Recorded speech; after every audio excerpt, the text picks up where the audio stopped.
The time is ticking, and with every second going by, the exam is drawing close, and so is the pressure and anxiety. But wait, I've put together 5 tips that will help you study in this last 2 weeks before your JAMB examination. So without further ado, let's jump straight into the video. Tip number 1, evaluate yourself. And I mean this like literally. I want you to pick up your JAMB syllabus and tick off every topic of each subject that you have read.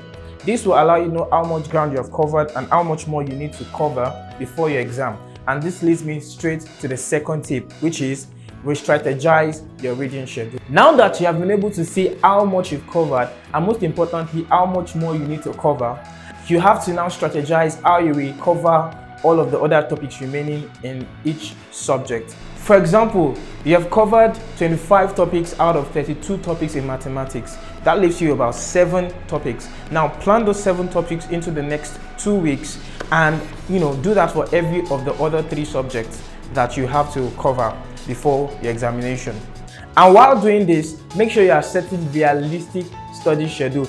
Don't come and say I will read for 12 hours when you know yourself that you cannot even read for up to 2 hours at a stretch. Tip number 3, familiarize yourself with past questions. Now, while scheduling and planning to read is very important, you must also make sufficient time to cover past questions. We all know that JAMB, repeats a lot of the questions year after year. So familiarizing yourself with your past questions will help you to be able to answer some questions even if you didn't really read for them. Tip number 4, revise what you have read.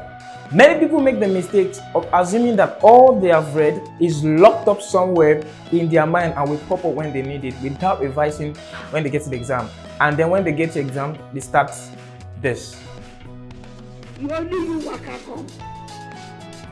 If you don't want that to be you, please revise. It will help your retention.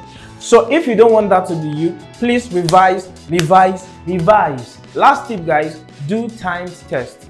Timed test means taking the same amount of questions that you'll be asked in your exam and using the same amount of time you'll be given in the examination. For example, JAMB gives you 100 questions per subject for 2 hours. Now do the same thing for yourself before your exam to get familiar with that system. Pick the same question, use the same 2 hours or less and see how far you can go. This will help you to be time conscious in your exam. So that is it, guys. Those are my 5 tips for last minute study when it's just 2 weeks to your exams. I wish you the best in your exams and I look forward to seeing you in the next video. In the next video, I'm going to be talking about things to remember during your JAMB examination. So that is it, guys. Thank you guys for watching. Bye.